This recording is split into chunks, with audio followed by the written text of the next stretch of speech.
आउज़ुबिल्लाहिमिनश्शैतानिर्रजीम बिस्मिल्लाहिर्रहमानिर्रहीम। मैं हूँ आपकी मेज़बान निदा आसिफ। बदलते मौसम के साथ मुल्क की सियासत भी बदल चुकी है। ऐसी भी बात करेंगे, एक तरफ अगर बात की जाए वोटिंग मशीन की, हुकूमत और इनके इत्तेहादी राज़ी हो गए और दूसरी तरफ अपोजिशन ने इस मामले को अदालत में उठाने का ऐलान कर दिया। तहरीक लब्बैक के साथ रिजवी को भी रिहा कर दिया गया। इसी हवाले से बात करेंगे वोटिंग मशीन के हवाले से, क्योंकि अगर हम बात करते हैं पीपल्स पार्टी की, तो ये जो वोटिंग मशीन है उस पर उनको काफ़ी एतराज़ात हैं। क्यों एतराज़ात है, इसी वाले सबसे प्रोग्राम में बात करेंगे। हमारे साथ पीपल्स पार्टी के सीनियर रहनुमा, सीनियर मेंबर नजमी आना हमें ज्वाइन कर चुके हैं। मैं आपको खुशामदीद कहूँगी। कैसे आप? खैरियत से? वालेकुम अस्सलाम। नजमी साहब, ये वोटिंग मशीन का एक बड़ा मामला जो है नज़र आ रहा है, जिस पे पोजीशन पीपल्स पार्टी के काफ़ी सीनियर मेंबर्स जिस पे एतराज़ात कर रहे हैं और कोर्ट पे भी जाने का ऐलान कर दिया गया है, तो आप क्या समझते हैं क्यों इस तरह के सारे मामला चल? वोटिंग मशीन, आपके पास क्या सिस्टम इतना डेवलप है कि आप इन वोटिंग मशीन्स को कर लें? अगर किसी जगह पर कहते खाली शहर में तो इलेक्शन नहीं हो रहा, गांव देहात में वोटिंग मशीन आपकी कोई गड़बड़ कर गई, आप उसको कैसे कवर अप करेंगे? आपके पास 8 घंटे होते हैं। एक तो ये। दूसरा, आप ये देखें कि दुनिया में तकरीबन जिन मुल्कों ने शुरू किया था उन्होंने ख़त्म कर दिया उसको, क्योंकि हालांकि वो हमसे बहुत एडवांस ममालिक हैं, सही बात है। उन्होंने इसको ख़त्म कर दिया कि नहीं जी, इससे प्रॉब्लम्स हैं। तो सारी पार्टियों का भी ये था। अच्छा, इन्होंने even election commission of Pakistan ने उसको रिजेक्ट किया है। अच्छा अच्छा। तो उसके बाद एक ऑटोनॉमस बॉडी है, वो किसी के कंट्रोल में नहीं होती। जब जिसने करानी है, जिसने मशीनें इस्तेमाल करानी है, वो उसको तनकीद का निशाना बना रहा है कि ये सही नहीं है। अच्छा, मुत्तहदा कौम मूवमेंट पाकिस्तान भी जो है इस बिल को उनका साथ दे रही है इसमें? वो हर तनख्वाह पे नौकरी करेंगे, अच्छा। इसलिए उनको छोड़ दें। वो हर तनख्वाह पे नौकरी करेंगे। अभी हमें ज्वाइन करेंगे नैयर रज़ा, मुत्तहदा कौम मूवमेंट पाकिस्तान के, वो भी जी सीनियर जी। साबका डीएमसी मतलब चेयरमैन भी रह चुके हैं। ये कौन से कुरंगी के थे शायद? जी जी जी, नैयर रज़ा जो है, हाँ कि नहीं, ये उनसे कुरंगी भी के। हम इस मामले में गुफ्तगू बिल्कुल करेंगे, करें। लेकिन मैं अभी चाह रही थी कि आपका मौक़िफ़ लिया जाए, क्योंकि मैं पीपल्स हम तो पार्टी सिर्फ काफ़ी ये कह रहे एतराज़ हैं कि करी। आप इन मशीनों को जिस पे आप बात कर रहे हैं, आप इसको इस इलेक्शन के बजाय अगले इलेक्शन का टारगेट करते। ये हमने भी कहा था इनसे कि भाई आप इसको, अभी आपका ये सिस्टम इतना नया है कि आपको लोगों को ट्रेन करना है कि ये कैसे इस्तेमाल होगी। सही। जहाँ बिल्कुल आपका लिटरेसी रेशियो बहुत कम है, जो कंप्यूटर को जानते तक नहीं, उन्होंने कभी कंप्यूटर की, लैपटॉप की स्क्रीन नहीं देखी होगी, वो इस मशीन को क्या सही इस्तेमाल कर पाएंगे? सही बात है। कि भाई ये मशीन इस तरह होगी, इस पे इस तरह से हमें करना है। बड़ा मुश्किल काम है ये। पहले तो लोगों को अवेयर किया जाएगा, जो मतलब एजुकेटेड नहीं है लोग, उनको इसके बारे में पूरी ट्रेनिंग दी जाएगी। ट्रेन किसको देंगे? पूरे मुल्क को ट्रेन करेंगे? बिल्कुल।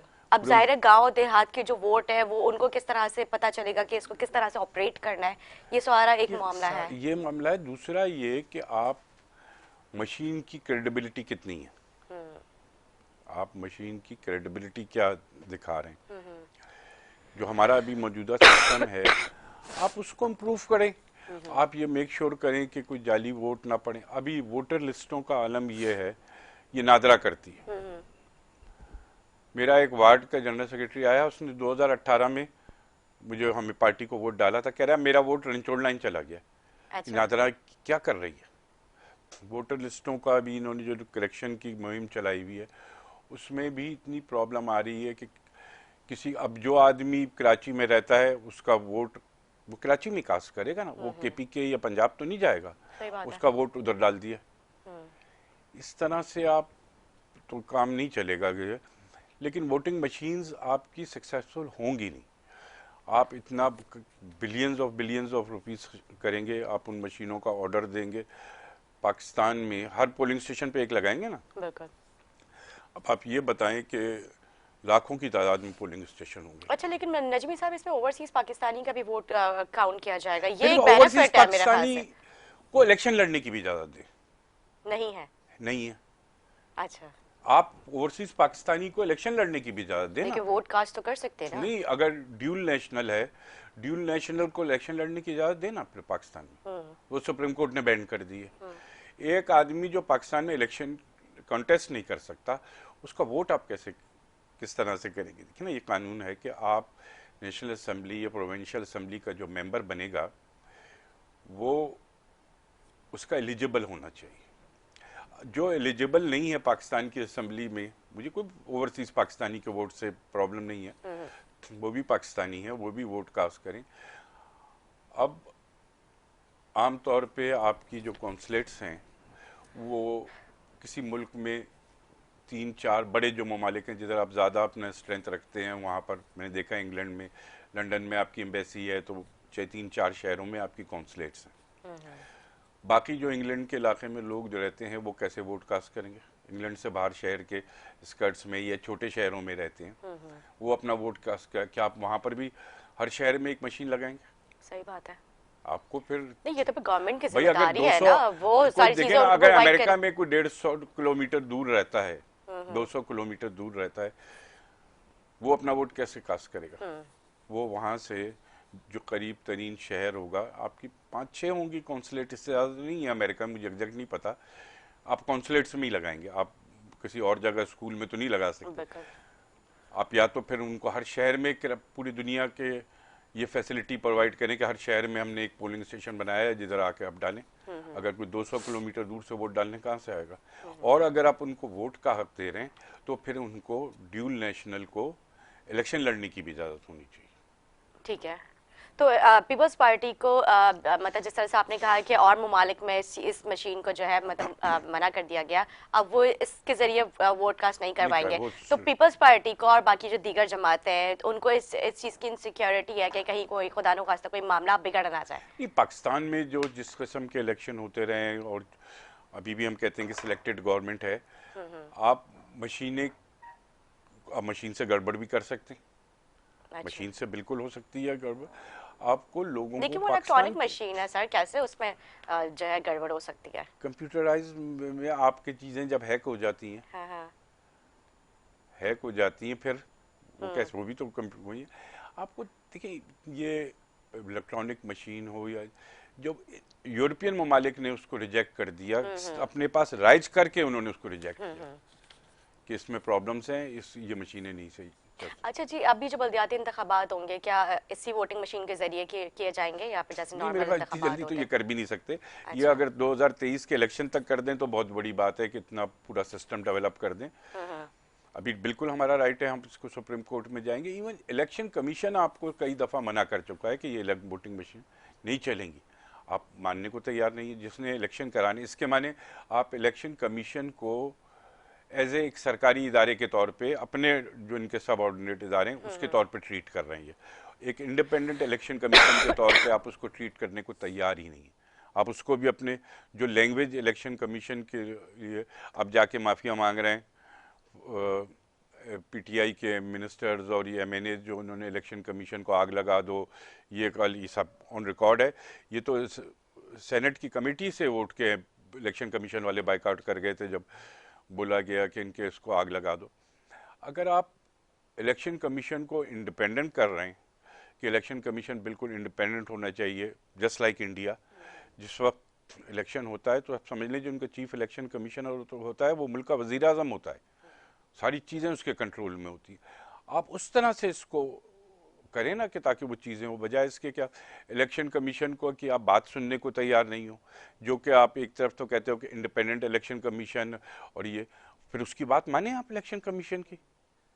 तो आप तो जब इलेक्शन कमीशन की आप बात नहीं मान रहे तो उसके माने आप क्योंकि आप पाकिस्तान में फेयर इलेक्शन की बात क्या करते हैं? ठीक है जी, पीपल्स पार्टी जब हुकूमत के खिलाफ है तो पीडीएम का हिस्सा क्यों नहीं बन रही? ये जरूरी नहीं है। देखिए, हुकूमत के ये अक्सर चैनल्स पे हो रहा होता है, हर पार्टी अपना वो रखती है। बहुत से इश्यूज ऐसे होते हैं जिसपे हमारी राय अलग है, मुस्लिम लीग नून की राय अलग है, जेयूआई दूसरी पार्टियों की राय अलग है। जरूरी नहीं है कि हम सब हर बात पे एक ही राय रखें, हमारी अपनी जो सोच है हमारी अपनी रहेंगे। तो पीडीएम का हिस्सा बनना इतना जरूरी नहीं है। ये तो ये कि आप जो इशू टू इशू जो इशू है जिस पे हम सब कंसेंसस है हमारा, हम साथ खड़े हो जाते हैं। अभी इसके ऊपर पीडीएम इन मशीनों पर और इस पे हम दोनों कभी वो एक था तो हमने साथ बैठ के वोट दिया उस पे। तो महंगाई के खिलाफ जिस तरह से आप लोगों ने प्रोटेस्ट किया, पीडीएम ने प्रोटेस्ट किया, कर रहा है अपने तौर पे, लेकिन जरूरी नहीं है कि पीडीएम का हिस्सा बनेंगे तो अपोजिशन होंगे। आप लोग अभी जल्द सजा करने जा रहे हैं, ये अभी तो हमारा 30 नवंबर को यौम तासीस का ये मैं जलसा है तासीस पेशावर कर में। रहे हैं, ओके। तो अच्छा, मैंने तो सुना था लेकिन महंगाई का उसमें आप लोग नहीं, महंगाई के महंगाई खिलाफ वगैरह भी। पे तो सर देखिए ना, जब पॉलिटिकल लोग बात करते हैं तो महंगाई के ऊपर, अब हम क्या बात करते हैं, पाकिस्तान का कौन सा आदमी महंगाई पे बात नहीं कर रहा? कौन सा आदमी महंगाई से परेशान नहीं है? सही पूरा बात है। पाकिस्तान परेशान है। आप हर रोज पेट्रोल, चंद दिन बाद पेट्रोल के दाम बढ़ना। मैंने अभी एक अपने दोस्त से बात कर रहा था जिसका शोरूम है, उसने कहा बड़ी गाड़ियों की सेल कम हो गई है। अच्छा। उसकी वजह यह है कि पेट्रोल इतना महंगा होता जा रहा है कि लोगों ने अब गाड़ियां कम लेना शुरू कर दी हैं। बिल्कुल। ये छोटी गाड़ियां ठीक है हो रही हैं, लेकिन लोग ये जो कि कहते हैं ना कि भाई ये कि गाड़ियों की सेल बढ़ गई, उसकी वजह यह है कि आपने पेट्रोल इतना महंगा किया है कि लोग अब छोटी गाड़ी पे जा रहे हैं, बड़ी गाड़ी पे नहीं जा रहे हैं। सर आप बिल्कुल ठीक कह रहे हैं। इसी तरह से जो पब्लिक ट्रांसपोर्ट है उनके भी रेंट्स बढ़ा दिए गए हैं। किस तरह वो तो से, बढ़ेंगे। जब सैलरीज नहीं बढ़ रही हैं, मतलब रेंट्स बढ़ा दिए गए हैं, देखिए वो तो बढ़ाएंगे ना, आवाम जब के आप ऊपर मतलब पेट्रोल हर तरह से बोझ डाला जा महंगा रहा है। करते जाएंगे, हाँ। तो वो अगर मैं एक अपनी ट्रक चला रहा हूँ या अपनी ऐसी, तो मेरी यहाँ से सामान लेके मैं पिंडी तक जा रहा हूँ, तो जितना पहले मेरा डीजल फूकता था उससे ज्यादा फूक रहा है, बिल्कुल। ज्यादा मुझे कॉस्ट लेकिन पड़ रही है। कराची शहर की मैं बात कर रही हूँ, जो कराची शहर में जो देखिए ट्रांसपोर्टेशन है गाड़ी चलती है, वो उसमें पेट्रोल भी से चलती है या किराया डीजल बढ़ा से दिया गया। चलती है। जब आप रेट पे रेट बढ़ाते जाएंगे ऑटोमेटिकली वो भी बढ़ाएंगे, वो भी ऑटोमेटिक, वो आवाम के ऊपर आता है। तो आप उनसे आवाम मुतासर होती है। फिर जब हर चीज़ महंगी हो जाती है, आपके अंदरूनी सेंस से सब्जी आ रही है, सब आ रही है, फल आ रहे हैं, तो ये उनके रेट बढ़ गए गाड़ियों के, उन्होंने बढ़ा दिए, तो फिर वो हर चीज़ हम जो आखिरी यूज़र हैं, वो हमारे पास वो रेट बढ़ के आते हैं। बिल्कुल ठीक कह रहे हैं। अच्छा जी, क्योंकि आप वाटर एंड सीवरेज के वहाँ पे वाइस चेयरमैन भी हैं, तो उस हवाले से भी थोड़ी सी गुफ्तगू कर लेते हैं। स्कीम 33, गुलिस्तान जौहर और दीगर और इलाकों में कराची के वहाँ पे पानी की शॉर्टेज हुई हुई है। बिल्कुल पानी की शॉर्टेज है। देखिए पानी जितनी तेज़ी से कराची बढ़ा है, इतना पानी कराची को नया मिला नहीं है। अभी दो तीन प्रोजेक्ट पे काम हो रहा है। एक 65 MGD, फिर K4 जो बन रहा है ये, फिर एक ये आपके समंदर के साथ साथ एक लाइन आनी है जो उसने ये आपका डिफेंस को, क्लिफ्टन को और ओल्ड सिटी एरिया को पानी बढ़ेगा उससे। सारी स्कीमों पे काम अब चल रहा है।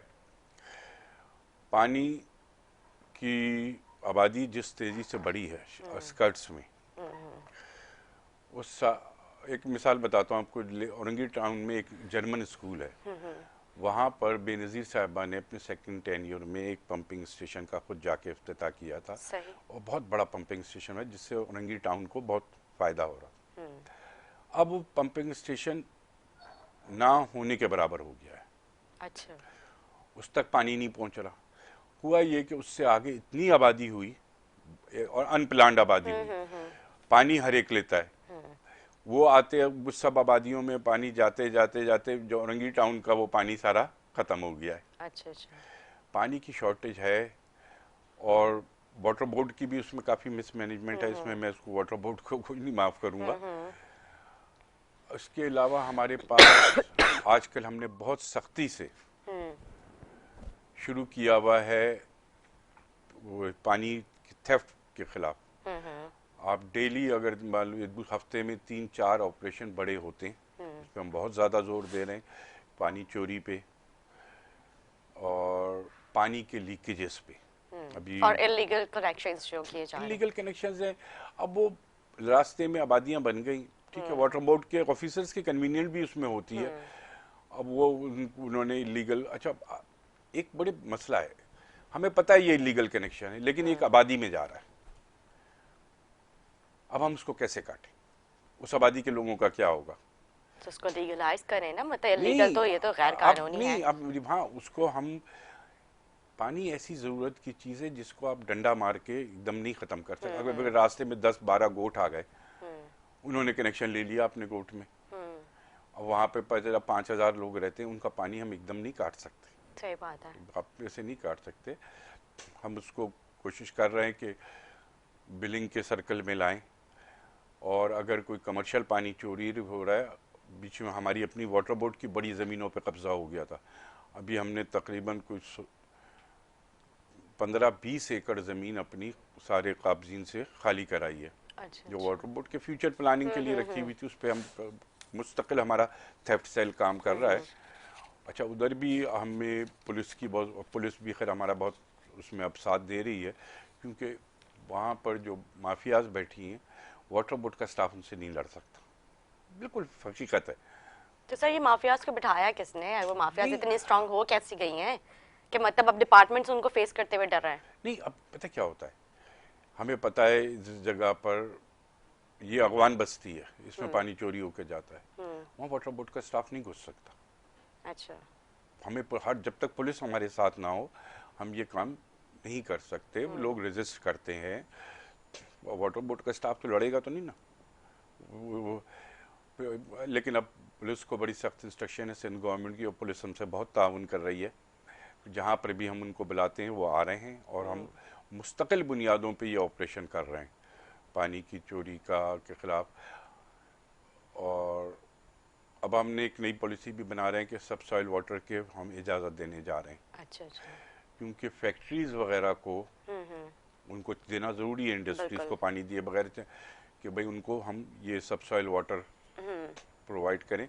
उसके लिए हम कमेटी अभी बनाई है वाटर बोर्ड ने, वो उसके ऊपर काम कर रही है कि किस किस जगह पे दिया जा सकता है, किस तरीके से देंगे हम सब सॉइल वाटर की, ताकि कुछ पानी की ज़रूरियात पूरी हो सके। लाहौर सब सॉइल वाटर पे चलता है, उनके यहाँ मीठा पानी निकलता है। हमारा इधर समंदर करीब है, बारिशें हमारे पास कम हैं, तो हमारे सब सॉइल वाटर उस क्वालिटी का नहीं है जो कि लाहौर का है। सही बात है। तो वो अच्छा सर, हमें ये K4 मंसूबा कब कंप्लीट होता हुआ देख रहे हैं आप? K4 मंसूबा अभी उसको वापडा ने टेकअप कर लिया है, वापडा कर रही है। मेरा अपना ख्याल है कि ये क्या, सब तो ये कह रहे हैं 1 साल में हो जाएगा, नहीं ऐसा, ये 2-2.5 साल लगेंगे इसको कम से कम। अच्छा, और लग बिल्कुल, सकते हैं। मुझे खामोखा सियासी बयान दे देना एक और बात है, कि जैसे वो बार बार पिछले 1 साल से ग्रीन लाइन का बयान आता है कि बस प्राइम मिनिस्टर आ रहा है इफ्तिताह करने। ग्रीन लाइन का काम खत्म नहीं हुआ है अभी, तो कहाँ से प्राइम मिनिस्टर करेगा? सही बात है। ठीक है जी, हम इस पर गुफ्तगू करेंगे, लेकिन एक छोटा सा ब्रेक लेंगे। ब्रेक के बाद हाजिर होंगे इन्हीं सवालात पे, क्योंकि ये जो माफियाज है, ये टैंकर माफिया जो है, ये किस तरह से सरगर्म हुआ हुआ है, इसी के हवाले से हम गुफ्तगू करेंगे। लेकिन एक छोटा सा ब्रेक लेते हैं, ब्रेक के बाद हाजिर होते हैं हमारे साथ में।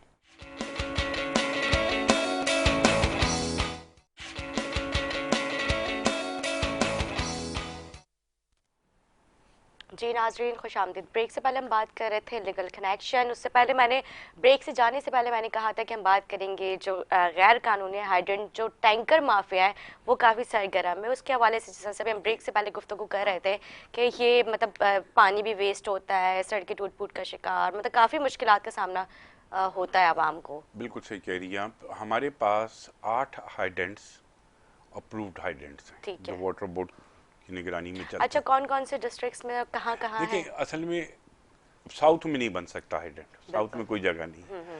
तो साउथ का हाइडेंट जो है स्टील मिल के पास है, ठीक है। जो साउथ को सप्लाई करता है। सेंट्रल का सेंट्रल में है, ईस्ट का इस पे है, नीपा पर है।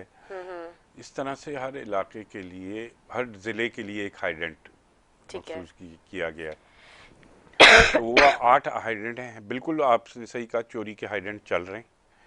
हम उस पर आजकल बड़ी सख्ती की है वाटर बोर्ड ने। आप अगर, मुझे ख्याल नहीं था वरना मैं डेटा ले आता, कि हम तकरीबन हफ्ते में 3-4 ऑपरेशन कर रहे हैं। जो गैर कानूनी गैर हाइड्रेंट्स हैं इनके कानूनी खिलाफ। हाइडेंट हैं, लोगों ने हाइडेंट वहाँ ऐसे भी बनते हैं कि हब कनाल से मैं रात को जनरेटर लगाया, और वो जिस जगह पानी भेज रहे हैं वो एक आधा किलोमीटर दूर है, वहाँ 4 दीवारी बनाई हुई है, टैंक बनाया हुआ है, उस टैंक में पानी दे रहे हैं, और वहाँ से फिर वो टैंकर अपने रात को भर के निकालते हैं। अच्छा।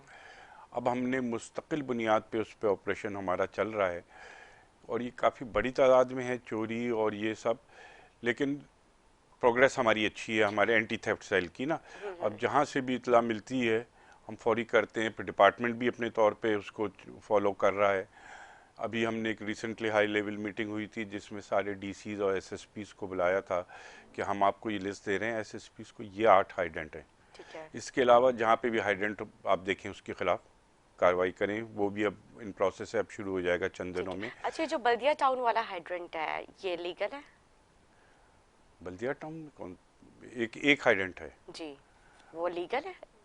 बल्दिया टाउन में तो बहुत आपको मिलेंगे, उस तरफ हब रिवर रोड की तरफ इलीगल हाइडेंट। तो इनके खिलाफ क्यों नहीं, नहीं इनके ऑपरेशन? खिलाफ हम कर रहे हैं ना, मैंने कहा ना कि हर हफ्ते 2 से 3 ऑपरेशन, क्योंकि एक ऑपरेशन पूरा दिन ले लेता है। हम्म। फिर हम उसकी अगले की तैयारी करते हैं, पुलिस से टाइम लेना पड़ता है हमें कि पुलिस अवेलेबल हो। बगैर पुलिस के, लॉ इन्फोर्समेंट एजेंसीज के, इनको ख़त्म करना मुमकिन नहीं है। ठीक है जी। अच्छा नजमी साहब, ये जिला जुनूबी है, उसमें मंगू पीर हाइड्रेंट नहीं देखेगा उसे? जो जुनूबी है जिला, उसे मंगू पीर हाइड्रेंट उसको नहीं देखेगा? नहीं, अभी जो जनूबी में हमारे आप इसकी साउथ की बात कर रही हैं। जी जी जी। साउथ में क्योंकि कोई जगह ही नहीं है कि आप यहाँ हाइडेंट बना सकें। ठीक है। पहले एक थी, वो उसके पास आपका जू के साथ, वो फिर उसको बंद कर दिया गया कि शहर के बीच की बीच में वजह था पब्लिक। सारा ट्रैफिक डिस्टर्ब होता था, रोडें सब डिस्टर्ब होती थी। उसको अब हम पंपिंग स्टेशन के तौर पर रिनोवेट कर रहे हैं कि पंपिंग करेंगे इलाकों में। उससे उसको हमने उस हाइड्रेंट को हम उसको इस तरह करेंगे, जनूबी के लिए हाइड्रेंट बनाए स्टील टाउन के पास। अच्छा जी। सही। वहाँ से, और ऑब्वियसली हम हाइड्रेंट वहीं बना सकते हैं जहाँ पानी वाफर मकदार में अवेलेबल हो। पानी ना हो, हम उधर हाइड्रेंट बना दें तो बिल्कुल। कैसे चलेगा। अच्छा, मैंने कुछ जगहों पे इस तरह से देखा, जैसे डिफेंस क्लिफ्टन, सदर, यहाँ पे गुलशन और नीपा के हाइड्रेंट्स भी जा रहे होते हैं, तो ये सही है ये? देखिए, उसमें आते हैं दूसरे हाइड्रेंटों से भी आते हैं पानी, वेस्ट साउथ में। लांडी हाइड्रेंट भी है वहाँ पे, वो उसका भी वो जो पानी भी है, मतलब वो वाटर बोर्ड के कंट्रोल में है, वो हाइड्रेंट्स कंट्रोल में है, वाटर बोर्ड के कंट्रोल में। सही। वो हमने, उसका तरीका ये होता है कि हमने ठेका दिया, किसी कंपनी ने आकर नीपा हाइड्रेंट, उसने बिड्स भरी, वो कामयाब हो गया, वो भी हमें पेमेंट करता है। सही। वो जो पानी भरता है वो हमें वाटर बोर्ड को पेमेंट करता है, जिसको हम जीपीएस टैंकर कहते हैं। कुछ टैंकर वाटर बोर्ड हर ज़िले को फ्री भी देता है कच्ची आबादियों के लिए। उसको वो ठेकेदार के उस एग्रीमेंट में है कि वो अपनी गाड़ियां लगा करके, भाई हमने उसमें ये किया हुआ है कि जैसे एक गाड़ी 4 दफ़ा भरेगी तो एक टैंकर ये फ्री वाला भी करेगा। उसको पैसे नहीं देने होते, क्योंकि वो गवर्नमेंट ऑफ सिंध या वाटर बोर्ड फ्री कच्ची आबादियों में जहाँ पर इश्यूज हैं वहाँ फ्री देता है टैंकर, उसके कोई पैसे नहीं होते। तो उसके हम ठेकेदार भी को भी नहीं देते, से लेते पानी के पैसे, वरना तो वो 350 रुपये एक टैंकर को भरने के हमें देता है वाटर बोर्ड को। अच्छा, लेकिन कच्ची आबादियों में तो मैंने इस तरह से देखा है, वहाँ पे एक कनेक्शन आ रहा होता है, वहाँ पे जो खवातीन बच्चों के साथ वहाँ पे खड़ी हुई टैंक कैन में पानी भी भर रही होती है, वहीं पे बच्चे नहा भी रहे होते हैं। ये भी काफी है कच्ची आबादियों में, ये भी मामला चल हैं रहा कि है, कच्ची और वो आबादियों पानी मुझसे बह जा रहा है, कोई कच्ची रोकने आबादियों देखने में वाला नहीं इश्यूज है। हैं कि, और कराची में जिस तेज़ी से कच्ची आबादियाँ बढ़ रही हैं, और और ख़ास तौर पे वेस्ट में मलीर साइड और ईस्ट की साइड पर यहाँ नई नई कच्ची आबादियाँ बनी हैं। अब वो वहाँ पर क्योंकि वाटर बोर्ड का सिस्टम नहीं है, वाटर बोर्ड बहुत सी आबादियों को ओन नहीं करता कि भाई ये है। अच्छा, उनके पास पानी वहाँ पर ज़ाया होता, क्योंकि वो एक वहाँ पे ये हुआ है कि उन्होंने मोहल्ले में नल लगा लिया, उसी से लोग पानी भर रहे हैं, उसी से सब कर रहे हैं, क्योंकि वहाँ पूरे सिस्टम नहीं बिछे हुए ना पानी के। लेकिन क्योंकि पानी देना है तो उनको हम कभी कई जगहों पे नल लगा के दे देते हैं। ठीक है। कि भाई आप इसमें से अपना भरते रहें। कुछ लोग अपनी मदद आपके तहत लगा लेते हैं नल, इलाके के लोगों ने कोई समाजी तंजीम बनाई, उन्होंने कहा कि जी हमें 1-2 नल लगा दें, वो हम लगा देते हैं। ठीक है जी। अच्छा नजमी साहब, मुत्तहदा कौमी मूवमेंट की अगर हम बात करते हैं, मुत्तहदा कौमी मूवमेंट जो है सिंध में इलेक्ट्रॉनिक मशीन की मुखालफत करती है और जो है वफाक को वोट देने के लिए तैयार हो जाती है, तो ये ऐसी ये कौन सी सियासत ये हर कर रही तनख्वाह है? पे नौकरी के लिए तैयार है ना, इन बेचारों के पास अब कुछ भी नहीं है। मतलब ये दो मौक़िफ़, दो तरह की सियासत। मुत्तहदा कौमी मूवमेंट आज 3.5 साल हो गए इमरान खान साहब के साथ उनको शामिल हुए हुए हुकूमत में। जब पीपल्स पार्टी इतराज़ कर रही थी कि भाई ये सेंसस को हम एक्सेप्ट नहीं करेंगे, लेकिन उसी सेंसस को जब कैबिनेट से अप्रूव किया गया तो मुत्तहदा कौमी मूवमेंट ने वोट दिया उसको। और यहाँ पे इतना शोर करते हैं कि जी कराची के साथ ज्यादती है, कराची की आबादी नहीं कम गिनी गई। मैं भी मानता हूँ कराची की आबादी बहुत कम गिनी गई, तो वो मुत्तहदा कौमी मूवमेंट ने, लेकिन जब जाके उसको वोट दे दिया सेनेट में सॉरी कैबिनेट में उसको अप्रूव किया, सिंध के चीफ मिनिस्टर ने अपोज किया, लेकिन मुत्तहिदा ने उसको वोट दिया। फिर ये किस बात का शोर करते हैं कि इनको कराची की आबादी के ऊपर इनको हक नहीं है, जब आप उसको अप्रूव कर रहे हो और इधर कराची में आके लोगों के सामने मजलूम बनते हो कि जी हमने कराची की ऐसा ज्यादती हुई है, कराची की आबादी कम गिनी गई, तो फिर आपको उसमें वो कैबिनेट में आपके मिनिस्टर ने क्यों वोट दिया, बिल्कुल।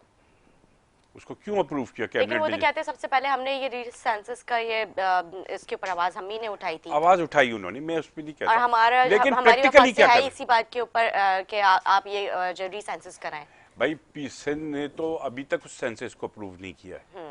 सिंध ने तो पीपल्स पार्टी की गवर्नमेंट में मुराद अली शाह साहब ने अभी तक सीसीआई की मीटिंग या जो भी मीटिंग हुई है उसमें इख्तलाफी नोट दिया है अपना, ठीक है।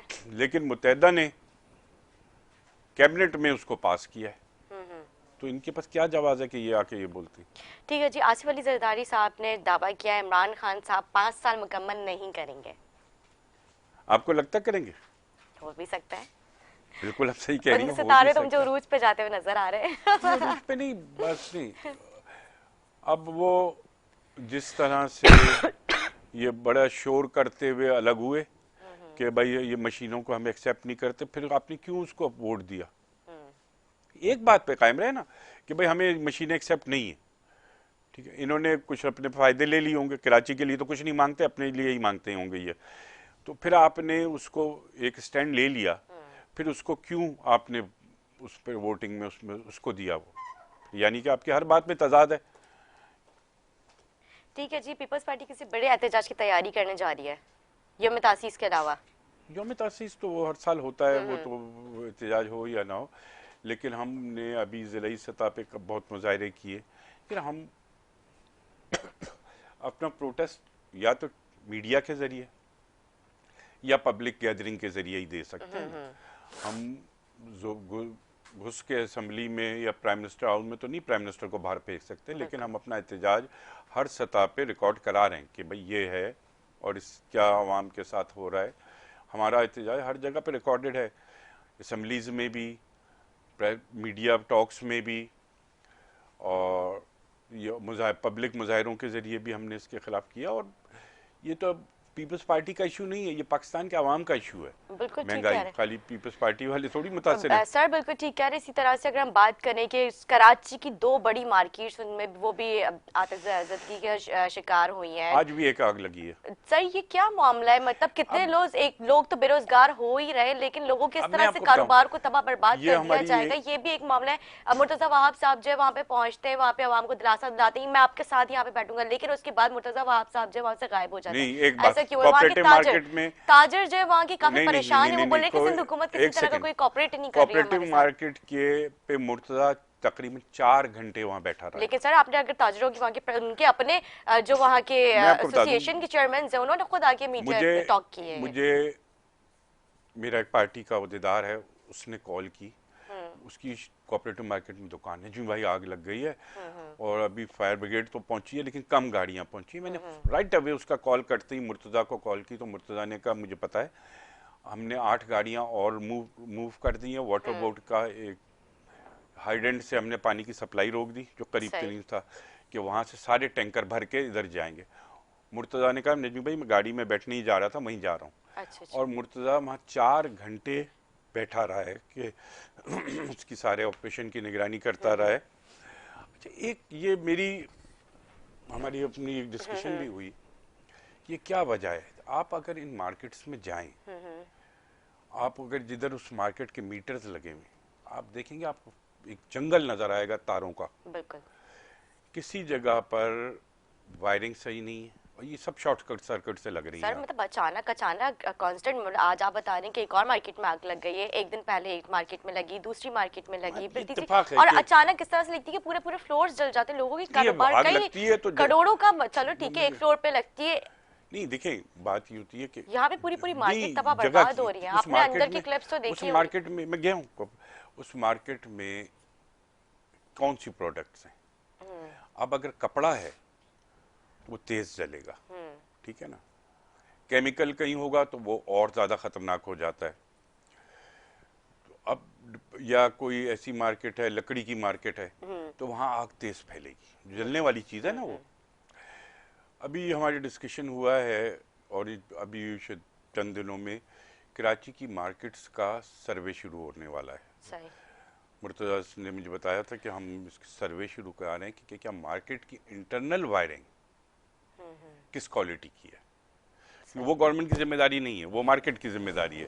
अगर कोई मार्केट एसोसिएशन है या उनकी है तो उनकी जिम्मेदारी है कि वो अपने जो मार्केट में इलेक्ट्रिकल जो अंदर वायरिंग हुई है क्या इस क्वालिटी की है कि वो जैसे अच्छी बड़े शॉपिंग सेंटर्स वगैरह में है तो आप बिल्कुल प्रॉब्लम। लेकिन इन मार्केट्स में ये कोऑपरेटिव मार्केट ये इसके साथ जो मार्केट्स हैं उसमें वायरिंग का लेवल बहुत ख़राब है। बिल्कुल ठीक कह रहे हैं आप। अब वो सही करना है मार्केट वालों ने। अब मेरी मार्केट वालों से भी कुछ से बात हुई, मैंने कहा भाई आप लोग अपने तौर पर मार्केटों में वायरिंग को, अंदर की वायरिंग को सही करो।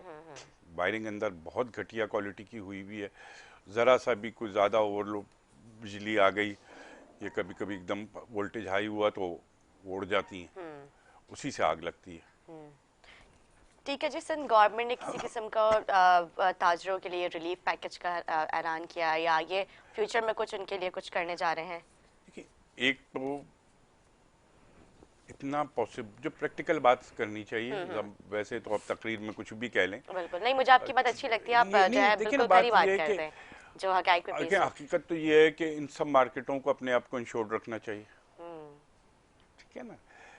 दुनिया में जो तरीका है, खैर यहाँ पे कोई इंश्योर्ड नहीं कराता दुकानदार या ये कि भाई अगर हमारे कोई हादसा हो जाए तो हमें इसका कंपनसेशन मिले। अब वहाँ पर वो जितने बड़े बड़े दावे आ रहे हैं, लेकिन ये सिंध गवर्नमेंट ही थी जब 10 मुहर्रम के जुलूस के बाद कितनी मार्केट्स जली थी। ये सारा पैसा, उस वक्त हम फेडरल में भी हमारी गवर्नमेंट थी, सारा पैसा तो हमने चैम्बर ऑफ कॉमर्स के थ्रू ये सारा काम किया था। चैम्बर ऑफ कॉमर्स को उसका इंचार्ज बनाया था, हुकूमती आदमी कोई नहीं बना, थे उसमें मेंबर हुकूमत के भी, लेकिन हमने चैम्बर ऑफ कॉमर्स को बनाया। उन्होंने एस्टिमेट का किया कि भाई ये कॉस्ट है, ये कॉस्ट है, वो सारा का सारा हमने सिंध गवर्नमेंट ने एक एक आदमी को पे किया। अच्छा, सही। और कोई एक शिकायत नहीं आई क्योंकि हमने उन्हीं की कमेटी बनाई थी ताजरों की, तो और उन सब ने मिलके इसको डिटरमाइन किया और हमने बहुत बड़े पैमाने पे कई अरब रुपए सिंध गवर्नमेंट ने, जो जल गई थी मार्केटें उनको बना कर दिया, पूरी उनकी कंस्ट्रक्शन वो भी चैम्बर ऑफ कॉमर्स के ही टीम ने कराई। अच्छा, ठीक है। कुछ गवर्नमेंट ऑफिसर्स से पैसा सिंध गवर्नमेंट दे रही थी, फेडरल गवर्नमेंट ने भी दिया था उस वक्त हमें पैसा, और वो सारी बहुत खुशरूबी से। फिर टिम्बर मार्केट में आग लगी थी, वो भी सारा उनकी एसोसिएशन और चैम्बर को डाल के उन्हीं प्राइवेट बिजनेसमैनों से ही उसको हमने डिस्ट्रीब्यूट करवाया था। तो अभी सिंध गवर्नमेंट ने किसी किस्म का कोई अभी कोई ऐसा फैसला नहीं हुआ है कि ये जो लोगों का नुकसान हुआ है, लेकिन इंशाल्लाह कोशिश हम करेंगे कि उनको उनके अपने पाँव पे खड़ा करें। ठीक है जी, इसी हवाले से हम गुफ्तगू करेंगे, लेकिन एक छोटा सा ब्रेक लेते हैं। ब्रेक के बाद हाजिर होंगे, हमारे साथ रहें।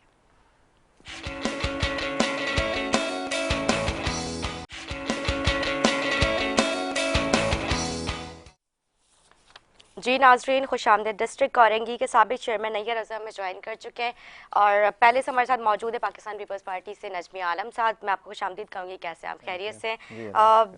नैयर साहब, जिस तरह से मुत्तहदा की बात करते हैं वोटिंग मशीन के हवाले से, मुत्तहदा कौम मूवमेंट जो है सिंध में इसकी मुखालफत करती है वोटिंग मशीन की, लेकिन वफाक के साथ जो आपने मुत्तहद हो जाता है, ये कौन सी सियासत कर रही है मुत्तहदा कौम मूवमेंट? देखें, ईवीएम जो है ना वो कोई बुरी चीज़ तो नहीं है, लेकिन बहरहाल अभी तजर्बे होंगे और तजर्बे के बाद ही जो है वो बेहतर तरीके से जो है वो चीज़ें सामने आएंगी। अच्छा, मतलब अभी आप लोग एक्सपेरिमेंट पे जा रहे हैं? लाजिम बात है। देखें, अभी तो इसके पायलट प्रोजेक्ट होंगे, जो कोई ज़िमनी इलेक्शन अगर कहीं हो रहा है तो कुछ हो सकता है कुछ पोलिंग स्टेशन के ऊपर उसको अप्लाई किया जाए, फिर पूरे हल्के पे अप्लाई किया जाए, और होना भी ये चाहिए कि पहले इसके पायलट प्रोजेक्ट होने चाहिए और उसके बाद फिर किसी बड़े जनरल इलेक्शन के ऊपर जो है वो इसको फुली फिर इम्प्लीमेंट होना अच्छा, चाहिए। बलदियाती इलेक्शन जो होंगे उसमें आप लोग की वोटिंग मशीन के जरिए चाह रहे हैं देखें, नेशनल असेंबली ने पास कर दिया है, लेकिन अगर पॉसिबिलिटीज़ की आप बात करते हैं ना, तो वो फिर इतनी जल्दी नज़र आता नहीं है। अगर आप ग्राउंड रियलिटी और प्रैक्टिकल के ऊपर जाते हैं तो फिर कोई भी कॉमन सेंस जिसके पास है वो नहीं समझता कि ये इम्प्लीमेंटेबल चीज़ है इतनी जल्दी। टाइम लगेगा थोड़ा सा। अभी तो देखें इलेक्शन कमीशन में ये जाएगा, फिर वो उनके अपने खदशात हैं इलेक्शन कमीशन के। एमक्यूएम का भी यही मौक़िफ़ रहा है कि इलेक्शन कमीशन की भी जो चीज़ें हैं उसको भी सुना जाए, उनको भी देखा जाए। ठीक है, हमने बिल्कुल सपोर्ट किया है। सपोर्ट देखें, जनरली सपोर्ट करना चाहिए, एक बुरी चीज़ नहीं है, अच्छी चीज़ है। लेकिन अब इलेक्शन कमीशन के पास जाएगी ये चीज़ और वो उसको मज़ीद देखेंगे क्या बेहतर हो सकता है। तो अगर बेहतरी की गुंजाइश है तो बिल्कुल जी बेहतर हो, और वही फिर इम्प्लीमेंट भी होना चाहिए। ठीक है, लेकिन पीपल्स पार्टी और बागी जो दीगर जमातें हैं वो इस चीज़ की मुखालफत करती हैं। कोर्ट जाने का भी उन्होंने कहा है कि हम जी चैलेंज जी। करेंगे। तो क्या आपको लगता है कि देखिए, नेचुरली पीपल्स पार्टी सही मुखालफत इसलिए करती है कि अपोजिशन में ही है। गवर्नमेंट कोई भी चीज़ लेकर आएगी, अपोजिशन का काम होता है कि वो उसकी मुखालफत करेगी वो, ठीक है। तो इसमें कोई, मैं नहीं समझता, जमहूरियत है, किसी भी जमहूरी मुल्क में इख्तलाफ राय का हक होना चाहिए। और पीपल्स पार्टी, मुस्लिम लीग नून, हालांकि ये जो प्रोजेक्ट था ईवीएम का, ये मुस्लिम लीग नून के टाइम में शुरू हुआ था, ये कोई नया नहीं है प्रोजेक्ट। इस पे काफ़ी काम हुआ है, काफ़ी काम होता रहा कई सालों तक, और उसके बाद फिर कोई नई शक्ल निकली और फिर स्टेप इसके ऊपर लिया गया। तो इसमें पहले से भी लोग थे जिनको मालूम था ये, लेकिन अब अपोजिशन में हैं सब लोग, तो वो मुखालफत तो करेंगे लाजमी। ठीक है जी, नजमी साहब। देखिए, ये भाई ने एक बात कही कि ठीक है, अभी उसकी इम्प्लीमेंट होने का इतनी जल्दी पॉसिबल नहीं है। मुझे तो ये 2023 में भी इम्प्लीमेंट होता हुआ मुश्किल से नज़र आ रहा है।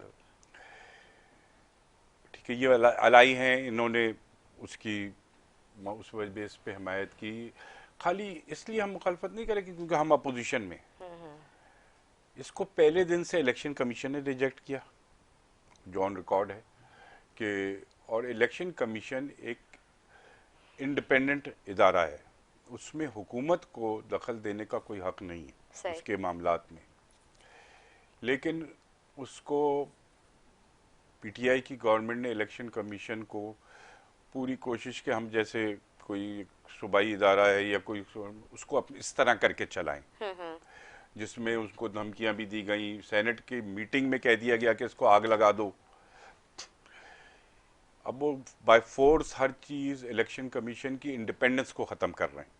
सही।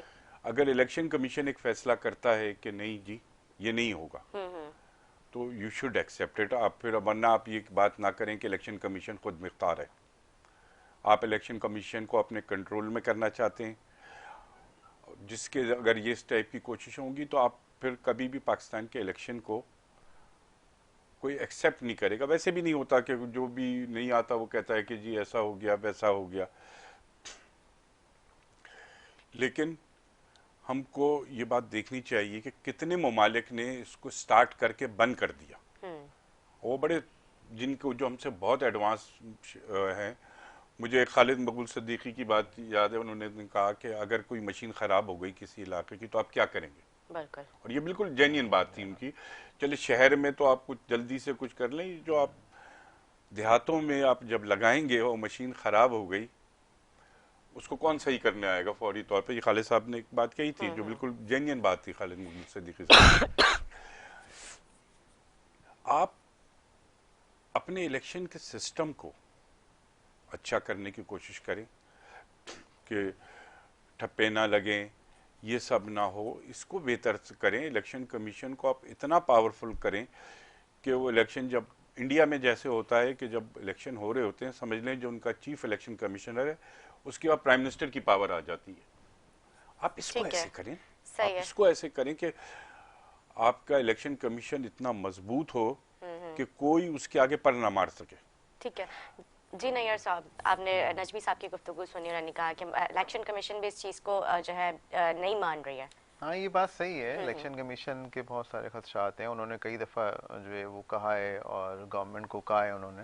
और खालिद मकबूल और सिद्दीकी साहब का भी खालिद उन्होंने भाई ने भी एग्जाम्पल दी है कि वो भी ये बिल्कुल कहते हैं कि अगर डिजाइन इलेक्ट्रॉनिक चीज अगर खराब हो जाए तो फिर इसको किस बिल्कुल तरह से बहुत देखेंगे। सारी, एक चीज़ नहीं इसके अंदर, देखें बहुत सारे क्वेश्चन है। इस वोटिंग मशीन पे एक पोलिंग स्टेशन होता है, उसमें कई बूथ होते हैं और अभी हम और यही बात कर रहे उसमें थे जो लोग गांव देहात के, उन्होंने भी एग्जांपल दी, जो वहां पर है, उनको किस तरह से पता चलेगा कि किस तरह से ऑपरेट करना है, कैसे आप अपना वोट कास्ट करेंगे। तो क्या पहले होने से कराची शहर में देखें 50% हमारे आदमी रूरल नहीं बता मुल्क पाएंगे। में अवेयरनेस का हाल ये है कि लोग पोलियो के कतरे नहीं पिलाते हैं यहाँ पे, ठीक है। और लोगों में पहले तो अवेयरनेस लेकर आए इसको, मैं समझता हूँ, देखिए मेरी पर्सनल अपनी एक वो ये है कि लोगों को पहले तो अवेयर करें। हमें बिल्कुल गांव देहात के लोग बेचारे, एजुकेशन नहीं है उनके पास, कंप्यूटर की एजुकेशन नहीं है, इस तरह की मशीन को यूज़ करना मुश्किल होता है।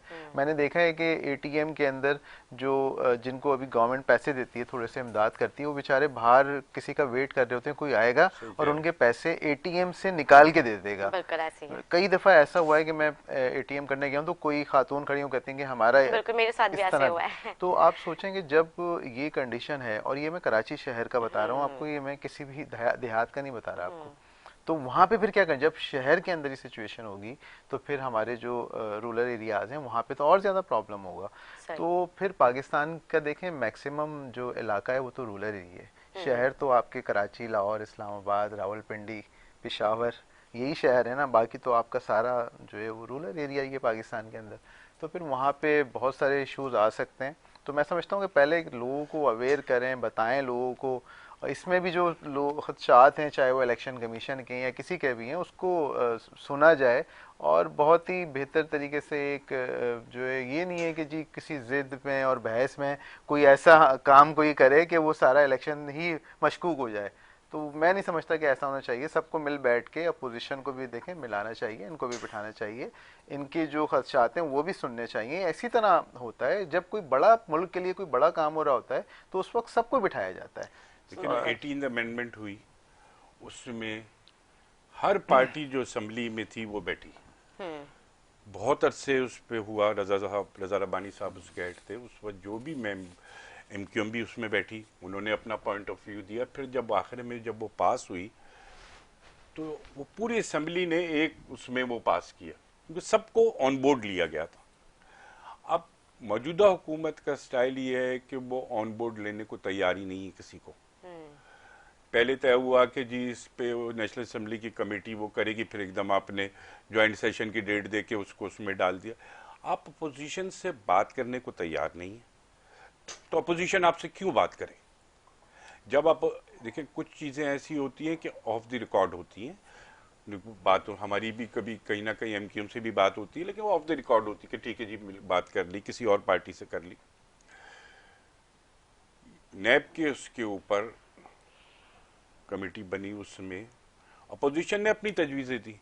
आप दूसरे दिन वो अपोजिशन की तजवीज़ें लेके खड़े हो गए, देखो ये नैब को से बचने के लिए ये कह रहे हैं। फिर आपको कमेटियां बनाने की जरूरत ही नहीं थी जो इंडोर बैठ के आपस में बात करें, तय करें कानून को। तो हम इस हुकूमत पे कैसे एतबार कर लें। इनसे जब भी किसी बात पे बात करो जी ये नैब अपने केस खत्म कराने की बात कर, आपने इलेक्शन कमीशन को आप जलाने की बात करते हैं कि आग लगा दो इलेक्शन कमीशन को। Senator, sitting senator Fawad Chaudhry को जाके माफी मांगना पड़ी ना वहां पर, जो लैंग्वेज उसने इस्तेमाल की थी इलेक्शन कमीशन के खिलाफ। अब जाके माफी में आप इलेक्शन कमीशन को हुकूमत ना माने तो फिर तो किसी को भी ट्रस्ट नहीं होगा। एक इंडिपेंडेंट आप इलेक्शन कमीशन को इतना मजबूत कर दें, इतना मजबूत कर दें कि उसके आगे कोई इदारा बोल ना सके, उसकी पुलिस है या जो भी है जो इलेक्शन में, आप जब तक इलेक्शन कमीशन को मजीद ताकतवर नहीं करेंगे, मजबूत नहीं करेंगे, आप मेंबर्स अपॉइंट नहीं कर रहे हैं सूबों के कि आप किसी तरह अपने आदमी ले, तो जब ये अप्रोच होगी तो कभी भी नेगोशिएशन या बातचीत असम्बली में नहीं हो सकती है। आप बात प्राइम मिनिस्टर अपोजिशन के साथ बैठने को तैयार नहीं है, बड़े बड़े इश्यूज पे ब्रीफिंग हुई, सारी पार्टियों के हेड पहुंचे, वो नहीं आए क्योंकि अपोजिशन वाले बैठे, मैं नहीं आऊंगा। If you don't want to come and sit with we damn care about you Imran Khan, हम भी आपके साथ बैठ के कोई बात करने को तैयार नहीं। अगर वो हमसे अपोजिशन को इस तरह से रवैये से रखेंगे तो हमें भी कोई शौक नहीं है कि हम उनके साथ बैठ फिर के सर बात ये करें। फिर पीपल्स हम पार्टी रोना किस चीज का रोती है कि खान साहब आते हैं और फिर हम मुलाकात नहीं करते हैं, देखिए ना, गवर्नर ये हाउस चले जाते हैं, तो फिर जब आप लोगों को नहीं, कोई एक केयर बात ही नहीं, कोई एक परवाह ही नहीं है देखें, आप लोगों को, तो एक फिर किस चीज प्रोटोकॉल के? होता है, एक प्रोटोकॉल होता है। जब प्राइम वो यहाँ मिनिस्टर पर आते हैं, इफ्तिताह करते हैं, तो क्यों नहीं सिंध प्राइम गवर्नमेंट को अपने साथ नहीं, मिलाते, यही किस तो चीज का फिर देखिए, ये ये रोना बातें रोते हैं? हैं ना सारी। एक प्रोटोकॉल होता है कि मुझे याद है जब 2008 की गवर्नमेंट का इशरतुल इबाद साहब गवर्नर थे, प्राइम मिनिस्टर आते थे या प्रेसिडेंट आते थे, तो इशरतुल इबाद हर मीटिंग में बैठे होते थे। हालांकि गवर्नर का वो रोल नहीं है जो चीफ मिनिस्टर का रोल है। अच्छा, जब ये आते हैं तो इनका एक शेड्यूल तय होता है कि उसमें कौन कौन आदमी आ सकता है, वहां पे कौन नहीं आ सकता। अब ये आते हैं, उस प्राइम मिनिस्टर के प्रोग्राम, कोई प्रोग्राम कर रहा है, उसमें चीफ मिनिस्टर को मदऊ नहीं किया जाता। सही। चीफ मिनिस्टर को जब बुलाया नहीं जाता तो चीफ मिनिस्टर भी नहीं जाता। ये अप्रोच बहुत गलत है। मैं एक बात की बड़ी तारीफ करूंगा मियाँ साहब, मियाँ नवाज शरीफ साहब की।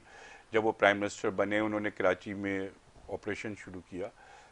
वो ये भी कह सकते थे कि जी गवर्नर होगा, रेंजर्स करेगी गवर्नर। उन्होंने ऐसा नहीं किया, उन्होंने सिंध के चीफ मिनिस्टर को उसका हेड बनाया, तो बड़े अच्छे तरीके से वो सब काम हुआ। आप अगर प्राइम मिनिस्टर के तौर पे एक्ट करना ही नहीं चाहते हैं, आप सिंध में आते हैं, सिंध के चीफ मिनिस्टर से मिलना पसंद नहीं करते, उनको किसी मीटिंग में नहीं बुलाते, तो हमें भी क्या परवाह है, हम भी नहीं करते। ठीक है जी, नैयर रजा साहब से भी जो है इस हवाले पे थोड़ा सा देखें, ये 18 अमेंडमेंट की नजमी भाई ने बात की, बिल्कुल सबने सपोर्ट किया था 18 अमेंडमेंट पे, और सबने मिलकर अपोजिशन ने बड़ा अच्छा इकदाम हुआ था वो। लेकिन अनफॉर्चुनेटली उस पर ना अमल दरामद नहीं हुआ। मुझे इस बात पे इख्तलाफ है नजमी भाई से, और मैं रिक्वेस्ट भी करूँगा कि जो 18 अमेंडमेंट में जो बातें तय हुई थी कि जो सूबे हैं वो नीचे डिस्ट्रिक्ट को भी जो है वो इख्तियारात देंगे और फंड्स देंगे, तो एनएफसी तो हो जाता है, लेकिन पीएफसी जो होता है, प्रोविंशियल जो होता है, जी वो जी। प्रोविंस जो है वो नीचे डिलीवर नहीं करता। ये एक जो है रही ये शिकायत, और ये महसूस सभी पूरे मुल्क ने, सारे सूबे करते हैं, सिंध नहीं बल्कि और सूबों का भी यही हाल है। केपी के है, पंजाब है, बलूचिस्तान है, वो भी डिलीवर नहीं करते। और जब तक आप नीचे लेवल तक नहीं देंगे, पैसा नहीं देंगे, इख्तियारात नहीं देंगे, देखें ये नहीं करेगा, तरक्की मुल्क नहीं करेगा, कभी भी नहीं करेगा जब तक। और सारी जो काम है वो सिंध हुकूमतें, सूबाई हुकूमतें थोड़ी करती हैं, जैसे बहुत सारे काम फेडरल गवर्नमेंट नहीं करती। जी हाँ, बिल्कुल। तो इसी तरह जो लोकल गवर्नमेंट के फंक्शंस हैं वो वज़ीर आला जो हैं नहीं कर सकते। वो काउंसलर नहीं करना है, वहाँ के मेयर ने करना है, वहाँ के चेयरमैन नाजिम ने नहीं करना है। ठीक है उसकी जी। मिसाल मैं सिंपल दे दूँ आपको, मुर्तज़ा वहाब साहब आ गए ना, बहुत अच्छे आदमी हैं ये। अभी मैं बहुत सारी प्रेस कॉन्फ्रेंस इनकी देख रहा था, तो किमाड़ी गए इन्होंने, वहाँ पे तरक्याती काम है वो गवर्नमेंट ऑफ सिंध ने कराए, केएमसी ने तो नहीं कराए। मुख्तलिफ जगहों पे जा रहे हैं, तो वो सिंध गवर्नमेंट जो करा रही है वो वहाँ जा रहे हैं। केएमसी क्या कर रही है, क्योंकि उनके पास बेख्तियार ही नहीं है, तो वो अपना तो कोई बड़ा प्रोजेक्ट लेकर ही नहीं आए, अब तक नहीं आए, और ला भी नहीं सकते, क्योंकि वो देंगे, पैसा देंगे केएमसी को, तो फिर मुर्तज़ा वहाब भी काम करेगा ना, वरना तो फिर वो भी नहीं करेगा काम। ठीक है जी, वाटर बोर्ड, एसबीसीए, केडी और दीगर जो डिपार्टमेंट है सिंध हुकूमत ने अपने पास क्यों रखे हैं? बिल्कुल नहीं रखने चाहिए। देखें 2005 से 2010 तक की जो गवर्नमेंट थी, या नेमतुल्लाह साहब उससे पहले थे, उस वक्त ये जो मेयर होता था, ये इनका जो है वो चेयरमैन होता था वाटर बोर्ड का, और दूसरे और एमपीएस जो थे वो भी होते थे जो शहर में होते थे। उसके बाद फिर ये बाद में 2010 के बाद जो है वो फिर गवर्नमेंट ऑफ सिंध ने इसका इख्तियार ख़त्म कर दिया। गवर्नमेंट लोकल गवर्नमेंट एक्ट 2013 आ गया, और फिर वाटर बोर्ड जो था वो सिंध गवर्नमेंट वज़ीर आला साहब जो है उनके अंडर में आ गया, और वज़ीर बल्दियात जो थे वो उनको देखने लगे, मेयर का कोई ताल्लुक नहीं रहा। और उसका फिर सबसे बड़ा नुकसान यही हुआ कि जब अभी वसीम अख्तर भाई थे उस वक्त नहीं था उनके पास ये वाटर बोर्ड, ना केडीए था, ना एसबीसीए था, ना प्लानिंग डिपार्टमेंट था।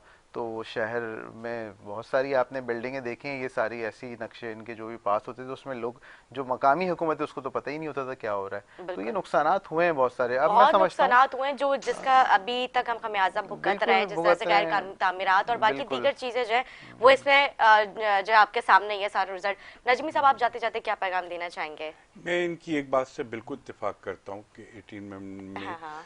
कुछ चीज़ों पे इम्प्लीमेंट नहीं हुआ। वफाक ने जैसे केस कर दिया कि जिना हॉस्पिटल हमें वापस करो, हालांकि जब जिना हॉस्पिटल मिला था तो इसका बजट था 4 बिलियन का, पीपल्स पार्टी ने उसको 13 बिलियन पे पहुंचाया। अच्छा। और जिना हॉस्पिटल में कार्डियो में आज पूरे पाकिस्तान से लोग आते हैं कार्डियो में फ्री इलाज कराने। पूरे पाकिस्तान में कहीं नहीं है ये कि आप कार्डियो में आप आए, अपना सारा आपका इलाज फ्री होता है। लेकिन आई एग्री विद हिम कि भाई ये जो लोकल गवर्नमेंट है, केएमसी है, इसको सिंध गवर्नमेंट को या सारी सूबों की जिन्होंने बात की, इनको स्ट्रेंथन करना चाहिए। इसमें कोई दूसरी राय नहीं हो सकती। इसको सबको स्ट्रेंथन करना चाहिए। एसपीसीए पे मैं आपके से एक बात करूंगा। I was very much against the SPCA. मैं उस वक्त कराची का प्रेसिडेंट था।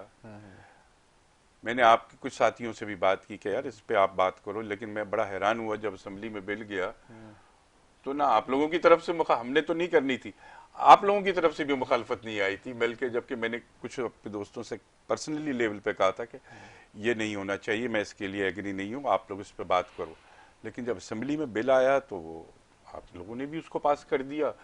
वो अददी अक्सरियत पे पास नहीं हुआ था। अच्छा, बिल्कुल एक सब ने मिल के पास कर दिया। मैं बड़ा हैरान हुआ उस पर। ठीक है, मैं इसी अभी भी ठीक है, आप सिंध बिल्डिंग कंट्रोल अथॉरिटी बनाएं, लेकिन उसमें जो भी कराची का मेयर हो उसका दखल होना चाहिए।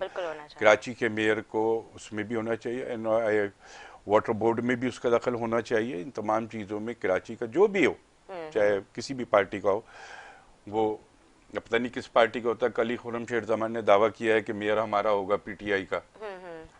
सर पीपल्स पार्टी भी अपने दावे वादे करती, मेरे कितना प्रोग्राम में बैठ के करके जा चुके हैं। अगर इलेक्शन लड़ने जा रहा हूँ तो मैं जीतने के लिए लड़ने जा रहा हूँ ना। हर पार्टी जीतने के लिए कोशिश करेगी कि मैं जीत जाऊं। आगे फिर आवाम की मर्जी है कि वो किसको इलेक्ट करते हैं, किसको नहीं करते, उसमें तो हमें कोई किसी के दखल नहीं है। लेकिन मैं अब बात से एग्री करता हूँ कि मेयर को मजीद पावरफुल होना चाहिए। कराची के मेयर को उसके पास अपने रिसोर्सेज होने चाहिए जिससे वो अपने केएमसी को चलाए। अभी तो केएमसी सिंध गवर्नमेंट की ग्रांट पे चलती है। ठीक है, हमने ब्रेक लेना है सर। जाते जाते आवाम को क्या पैगाम देना चाहेंगे? मैं आवाम को सिर्फ ये पैगाम देना चाहूँगा कि आप लोग शहर में अपना रोल खुद भी अदा करें। सारा सिर्फ सरकारी इदारों पे ना कहें कि जी फला इदारा नहीं कर रहा, फला नहीं कर रहा। आप अपने तौर पे भी अपना रोल अदा करें, शहर की सफाई में रोल अदा करें, बजाय इसके कि आप अपना कचरा। अभी सॉलिड वेस्ट में एक बड़ी अच्छी बात है कि वो कचरा ज़रूर उठाते हैं, उनकी गाड़ी आती रेगुलर है। आप उनको साथ ताउन करें। उन्होंने जो डिब्बे सारे शहर में रखे उसमें कचरा जाके डालने की जहमत तो करें। हम उठा के घर से बाहर फेंक देते हैं। हमें अपना रोल अदा नहीं, जब तक कराची के अवाम अपना रोल खुद भी अदा नहीं करेंगे, कराची शहर में बेहतरी आना बहुत मुश्किल है। ठीक है जी नजमी साहब, मैं आपका बहुत शुक्रिया अदा करूंगी, आपने अपना कीमती वक्त दिया। नाजरीन एक छोटा सा वक्फा लेते हैं, वक्फे के बाद हाजिर होंगे, हमारे साथ रहें।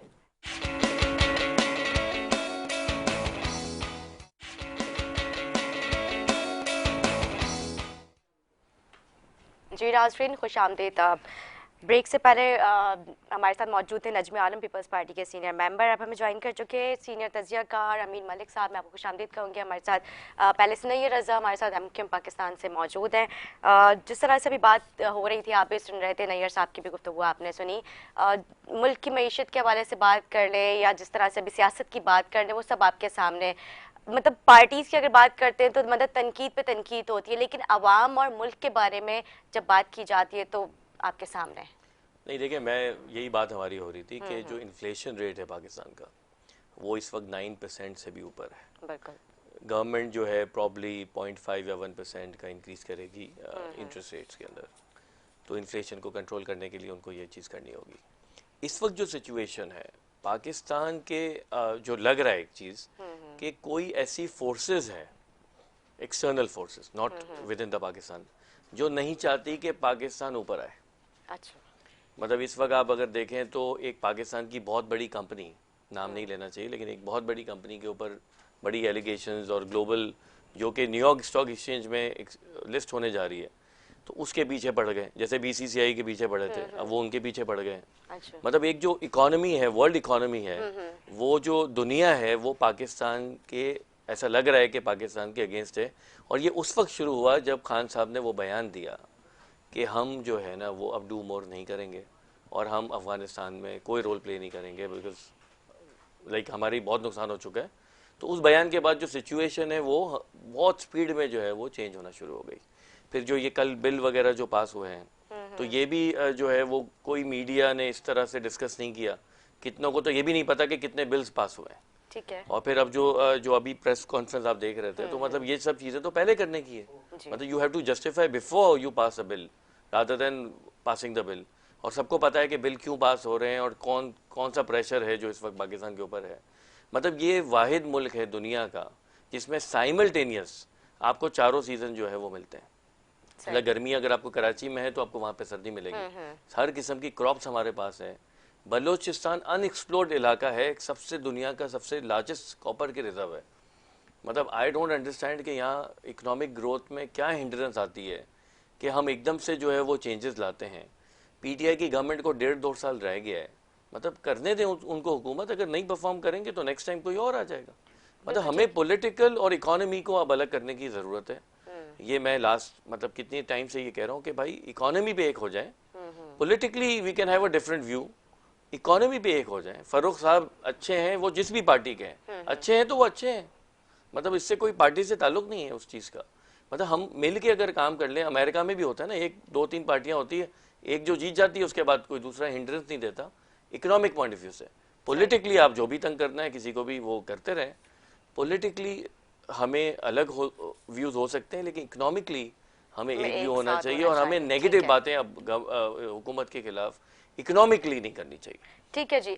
नैयर साहब की भी हम इस पर राय लेते हैं। जिस तरह से अभी अमीन मलिक साहब ने कहा कि हमें एक साथ होना चाहिए, मतलब अगर पॉलिटिकली जो भी इख्तलाफात है वो एक अपनी जगह, लेकिन जहाँ पे मईशत की बात आती है वहाँ पे हम सबको साथ होना चाहिए। देखें, बिल्कुल एक तो इनकी बात ये सही है कि अब 1.5-2 साल रह गए हैं गवर्नमेंट ख़त्म होने में, और अपोजिशन को भी चाहिए कि अब पाकिस्तान में हालात ख़राब करने की बजाय सुकून से बैठें और अपना जो रोल प्ले करना है असेंबली के अंदर वो करें।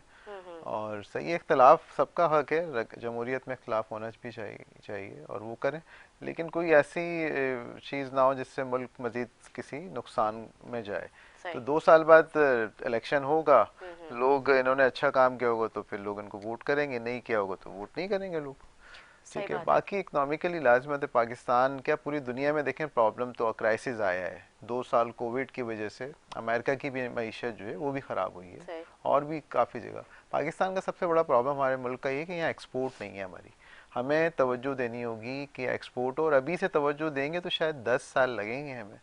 10 यानी कि 2030 में जाकर हम फिर इस काबिल होंगे कि हम हमारी इकोनॉमी जो बेहतर हो जाएगी, शुरू हो जाएगी।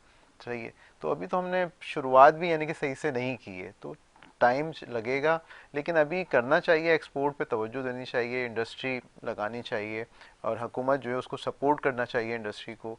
सही है, महंगाई बिल्कुल है मुल्क में, अभी एकदम से हो गई है, जो आम चीज़ें वो महंगी हो गई हैं, तो लाजिमत है आम लोग परेशान होंगे जो रोज़ाना। ठीक कह रहे हैं साहब, स्पेशली सिंध में तो बहुत ही ज़्यादा, और आपने देखा अभी किस तरह से 2 दिन से आपके सामने जो मार्केट्स का हाल है, किस तरह से वहाँ पे आग लग जाती है, और कई लोगों के जो माल हैं जो अपने लिए हुए क्रेडिट पे लिया हुआ है और वो बेचारे रो रहे हैं, मतलब उनका तो कोई है ही नहीं पूछने वाला। बिल्कुल जी, बिल्कुल। और मैं तो इनसे रिक्वेस्ट करूंगा प्राइम मिनिस्टर इमरान खान साहब से कि वो जो बात करते हैं कि रियासत मदीना की, तो वो उसमें ये वाले काम नहीं होते थे, उसमें ज़िम्मेदारी होती है हर शहरी की और हर सिटीज़न की जो पाकिस्तान में कहीं पे भी रहता है, चाहे वो गांव में है या शहर में। फिर हुकूमत की ज़िम्मेदारी होती है उसकी सेहत की, उसकी माल की हिफाजत की। तो फिर आप ये बात करें, ये बहरहाल तो बहुत ज़्यादा काम करने की ज़रूरत है। सूबा सिंध का हाल भी बहुत बुरा है। ठीक है, कराची आपको अच्छा खासा रेवेन्यू देता है लेकिन आप नहीं करते रिटर्न उसको। लेकिन अभी हमने नजमी साहब, पीपल्स पार्टी की नजमी साहब, उनसे ये सवाल किया था, वो कहते कि अगर ये सारी इंश्योर्ड होती तो मेरे ख्याल से इनको कंपनसेट मिल जाता।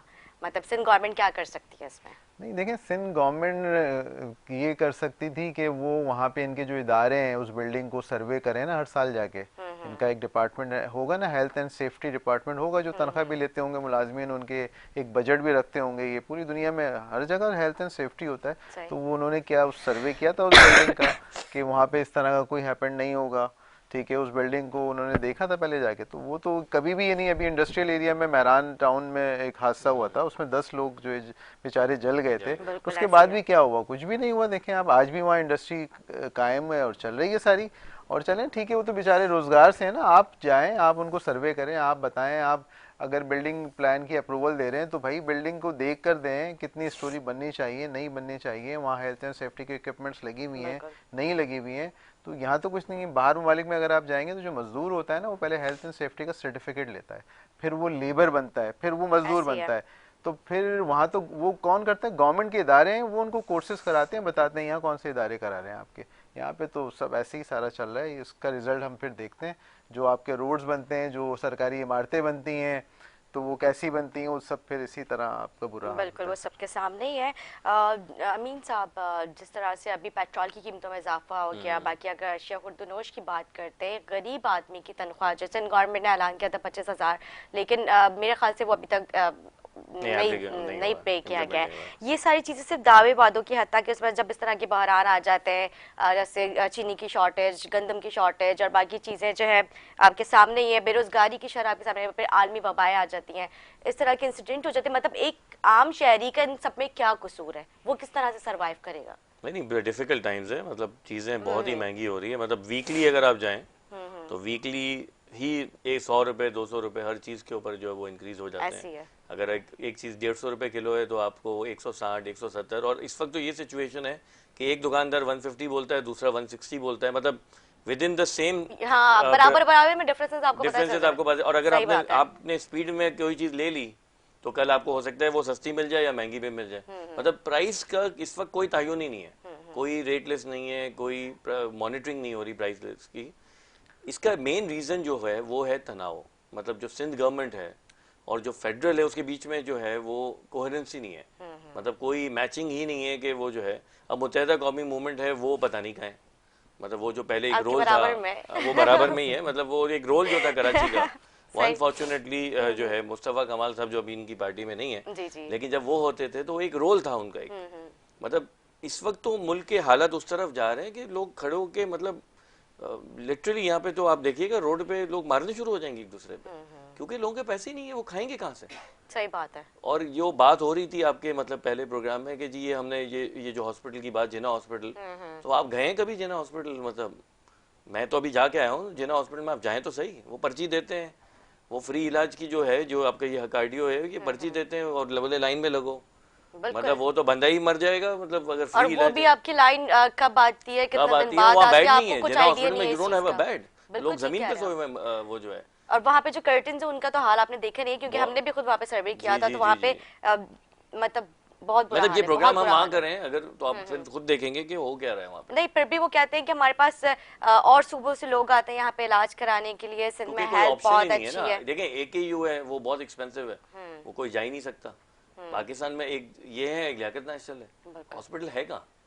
मतलब एक जो ढंग के हॉस्पिटल है पाकिस्तान में तो है ही नहीं ना। मतलब सिंध में इंटीरियर में हॉस्पिटल ही नहीं है, मतलब वो पैसा गया कहाँ? मतलब कोई तो अकाउंटेबिलिटी हो सही कि बात ये है। पैसा जा कहाँ रहा है। मैं तो अभी भी यही कह रहा हूँ कि देखिए प्राइवेटाइज करें चीज़ों को, हॉस्पिटल को भी ठेके पे दें ताकि वो सही चलना शुरू हो जाए। इंडस हॉस्पिटल आप देखें एग्जाम्पल है, मतलब उन साहब ने 10 साल के अंदर फ्री इलाज है, टोटल फ्री इलाज है, जी। लेकिन वो एक हॉस्पिटल कितना कैपेसिटी रखेगा, वो मतलब क्या कर सकेगा? पॉसिबल ही नहीं है कि वो चला सके पूरी तरह। जिना हॉस्पिटल उनकी तो बहुत बुरी हालत है। मतलब बातें करना तो आम है कि जी हमने ये कर दिया वो कर दिया, आप जाके कभी आप अपना इलाज कराएं, फिर आपको पता चल जाएगा आपका कौन सा मिनिस्टर वहाँ पे जाके इलाज करा रहा है। सही कोई भी बात नहीं है। करा रहा। बिल्कुल ठीक कह रहे नैयर साहब। जिस तरह से अभी अमीन साहब ने भी कहा और बाकी पीपल्स पार्टी के भी काफ़ी हमारे पास आते रहते हैं, वो एक चीज़ जो है यहाँ पे हेल्थ का उन्होंने काफ़ी ज़्यादा इस चीज़ को वो किया हुआ है कि हमारे पास हेल्थ बहुत अच्छी है, हमारे हॉस्पिटल्स बहुत अच्छे हैं, हमारे पास और सुबह से लोग आते हैं यहाँ पे किडनी ट्रांसप्लांट करवाते हैं, हार्ट का यहाँ पे आके ट्रीटमेंट करवाते हैं। आप किस तरह से देखते हैं सिंध गवर्नमेंट की सिर्फ एक ही कामयाबी है क्या ये उनके पास हेल्थ हॉस्पिटल्स देखें यहाँ पे अच्छे हैं? ये तो दुआ दें अदीब साहब को कि वो ऐसा यूटी जी चला रहे हैं और उसका एक क्रेडिट लेने की कोशिश करते हैं। अल्लाह ताला उनको ज़िंदगी दे, उनको सेहत दे, और वो बहुत असासा हैं पाकिस्तान के। बाकी आप सिविल हॉस्पिटल SIUT के बराबर में ही है, आप जाकर देख लें क्या अशर है वहाँ पे। आप जिना हॉस्पिटल, जैसे इन्होंने कहा, जी जिना हाँ। हॉस्पिटल देख लें आप जाकर। तो सरकारी और भी बहुत सारे सरकारी हॉस्पिटल्स हैं, कोरंगी 5 पर इनका गवर्नमेंट हॉस्पिटल है, मलिर खोखरापार में, लियाकताबाद में एक सरकारी हॉस्पिटल है, तो उनकी भी हालत जाके देख लें। वहाँ मैं आपको बताऊं कि मतलब आप हैरान हो जाएंगे कि वो बेचारे किस तरह लोग इलाज कराते हैं। इतने वायरल वहाँ पे लोगों को लगते हैं, वायरसेस होते हैं, और कोई केयर नहीं होती है, कोई सफाई नहीं होती है, ठीक है। तो बहुत बुरा हाल है। ये झूठ बोलते हैं ये पीपल्स पार्टी के लोग, अगर ये कहते हैं और ये गलत क्रेडिट लेते हैं। और कार्डियो में भी अगर आप जाएं तो अगर आपके पास सिफारिश नहीं है तो आपका इलाज ठीक तरीके से नहीं हकीकत होगा। बात है, लेकिन इस चीज को नहीं मानते हैं। वहाँ पर उन्होंने एक प्राइवेट विंग भी बना दिया है। उसकी डॉक्टर जो है वो 3,000-4,000 फीस लेता है। Normal fees. नॉर्मल अच्छा। फीस कंसल्टेंट बैठे हुए हैं, उसकी 3 से 4,000 फीस है। तो भाई वो आपने उसको फ्री करें ना, आप क्यों आपने बनाया वो? कार्डियो फ्री है भी नहीं, फ्री वो तो जो ही- उसका लगता जी, है जी। आपको स्टैंड वो तो लगता है, वो उसके पूरे 3 लाख रुपए लेते हैं। वो पैसे अच्छा। देने हाँ पड़ेंगे पूरे आपको। पैसे लेते हैं वो। ठीक है, तो ये सारा तो एक बिल्कुल है। ये क्या कराते हैं अपनी फैमिली को इलाज सिविल हॉस्पिटल में? वजीर आला साहब मुराद अली शाह साहब ने कभी कराया अपने किसी रिश्तेदार का भी सिविल हॉस्पिटल में? कभी भी नहीं कराएंगे। ये सब बड़े ही हॉस्पिटल जाएंगे। अच्छा, पर इनसे अगर तालीम की बात करते हैं तो बोलते हैं कि तालीम तो आपके सामने, लेकिन अभी बैठ के वो खुद ही जिक्र कर रहे थे कि रूरल एरियाज में अगर ये मशीन जो जी, है जी, जी। आ जाती है, किस तरह से लोग ऑपरेट करेंगे। मतलब वहाँ पे उन्होंने बड़ी बड़ी यूनिवर्सिटीज के दावे वादे किए मेरे ही शो में बैठ के कि वहाँ की आवाम तो बहुत ज्यादा पढ़ी लिखी आवाम बन Exactly, चुकी है, लेकिन अब जब ये इलेक्ट्रॉनिक मशीन की, वोटिंग मशीन की बात करते हैं तो वो किस तरह से ऑपरेट करेंगे। लोगों में अवेयरनेस ही नहीं है, उनको तो पता ही नहीं है। देखिए, बहुत गुंजाइश पाकिस्तान के अंदर एक्चुअली बहुत देर हो रही है और अभी भी होती जा रही है देर। 70-80 साल हो गए और अभी तो हमें कहीं से कहीं होना चाहिए था। हम बहुत पीछे रह गए हैं। एजुकेशन अगर आप नहीं देंगे अपनी नेशन को तो फिर तो बहुत बुरा हाल होगा, जो हो रहा है नज़र आ रहा है।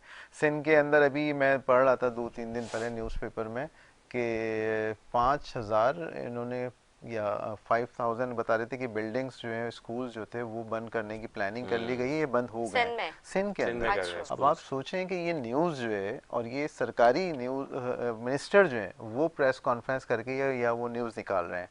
तो ये मतलब मैं हैरान था कि स्कूल खुलने की बजाय स्कूल बंद किए जा रहे हैं। और उसकी वजह ये है कि लोगों ने अपने बच्चों को सरकारी स्कूलों में भेजना छोड़ दिया, क्योंकि वहाँ टीचर्स तनख्वाहें तो लेते हैं लेकिन टीचर्स क्लासेस में नहीं आते पढ़ाने के लिए। वो आपकी बात इतना ठीक है। जिस तरह से डेस्क स्कैंडल है, जी। वहाँ पे डेस्क खरीदे, लेकिन समझ नहीं आता, अभी भी बच्चे नीचे बैठ के पढ़ रहे होते हैं। स्कूल में ताले लगे हुए, लेकिन इन्होंने जो है सारी टेबलें कुर्सियां खरीद के रखी हुई हैं। ऐसा देखिए, क्यों है? मैं खुद सरकारी स्कूल में एजुकेशन ली। मैं जब पढ़ता था स्कूल में तो हम क्लास में 80-90 स्टूडेंट होते थे। अब मैं जो जहाँ से मैंने एजुकेशन ली, मैं वहाँ जाता हूँ तो देखता हूँ वहाँ तो उस क्लास के अंदर 10 और 12 बच्चे भी नहीं होते। ठीक है, रजिस्टर में अगर वो 30-35 भी होते होंगे तो वो तो आते भी नहीं है वहाँ पे, ना टीचर होता है वहाँ पे। तो सरकारी स्कूल्स का तो 90s के बाद बहुत बुरा असर हुआ है, बिल्कुल। सब जगह बहुत बुरा असर हुआ है। तो ये तो उनको चाहिए कि प्राइवेट सेक्टर को बिल्डिंग्स दें, प्राइवेट इदारे को इन्वॉल्व करें और उनको बोले भाई ये बिल्डिंग्स हैं, आप चलाएं इनको। ठीक है, Exactly। जो खर्चा आता है इतनी नॉमिनल फीस रख दें कि आप अपना एक्सपेंस निकाल लें जस्ट। ठीक है, लेकिन ये करना पड़ेगा। ऐसी हॉस्पिटल्स को भी प्राइवेटाइज करना चाहिए, जैसे बता रहे हैं इन्होंने। ये करेंगे, पूरी दुनिया में ऐसे किए हॉस्पिटल जो होते हैं वो प्राइवेट ज़्यादा होते हैं। तो बिल्कुल ठीक है। ये करेंगे तो ये फिर इदारे बेहतर होंगे। अगर आप इदारों को जो है वो गवर्नमेंट अपने मातहत रखेगी तो फिर बुरा हाल होता जाएगा। मेरी तो नहीं नहीं, तबीयत आई टोटली एग्री जो ये बोल रहे हैं। एग्जैक्टली जैसे मैं एग्जांपल दे सकता हूँ जेडीसी जैसे हाँ। एक जो एक न्यू एक पूरा जो है वो यूथ बार आ गई है उनकी, तो आई थिंक उनको आगे लाना चाहिए। जिंदगी ट्रस्ट में या शहजाद रॉय जिंदगी ने जो शहजाद रॉय स्कूल्स बहुत अच्छा काम कर रहा है, स्कूल्स में बिल्कुल। बहुत ही ज़्यादा अच्छा काम किया उन्होंने Exactly। माशाल्लाह। तो अगर वो ये सब चीज़ों को प्राइवेटाइज कर दें, मतलब चीज़ों को प्राइवेट लोगों के हवाले करें, तो इससे आधी कॉस्ट में आपकी जो है चीज़ें हो सकती है। और जो स्कूल्स वगैरह जो बंद होने का है वो मतलब बहुत अच्छा पॉइंट है। हम इसके बाद गुफ्तगू करेंगे। एक छोटा सा ब्रेक लेते हैं, ब्रेक के बाद हाजिर होंगे, हमारे साथ रहें।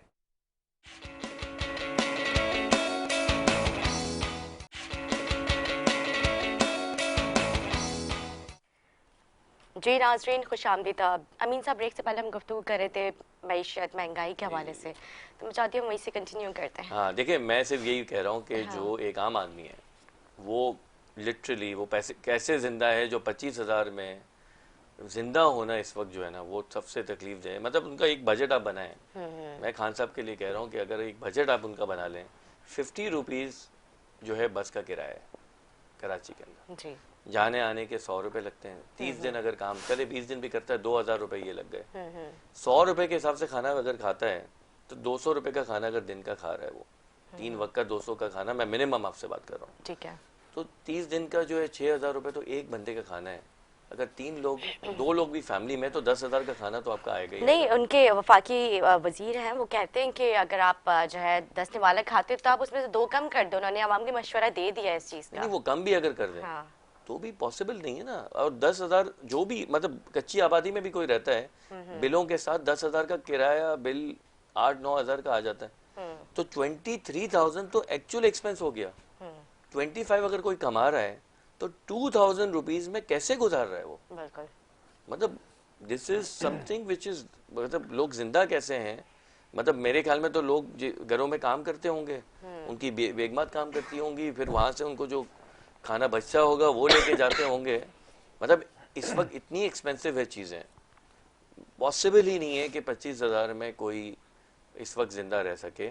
अगर ये गवर्नमेंट ने नहीं किया, जैसे मैं आपको कह रहा था कि इंश्योरेंस कार्ड जो है वो सिंध में क्यों नहीं दिए गए, मतलब खाली आप देखें तो सही मेडिकल बिल्स क्या हैं इस वक्त। मतलब अगर पंजाब में आपने दे दिए और आपने NWF उसमें वहाँ पे अपर एरियाज में दिए, हुंजा गिलगित सब जगह है, तो मतलब कश्मीर तक में आपने दे दिए, अपने सिंध ने क्या फॉल्ट किया आपका? अच्छा, सिंध हुकूमत से भी हमने इस चीज़ का मौक़िफ़ लिया था, तो वो कहते हैं कि क्योंकि ज़ाहिर है 18वीं तरमीम को वो बेस बना देते हैं। वो कहते हैं कि जिस तरह से एहसास प्रोग्राम में भी करप्शन की जा रही है, जबकि उसमें ऐसा कुछ है नहीं। तो अगर हम ये हेल्थ कार्ड उनके लेते तो उसमें भी जो है करप्शन होती, तो इसलिए हमने मना कर दिया था हेल्थ कार्ड का।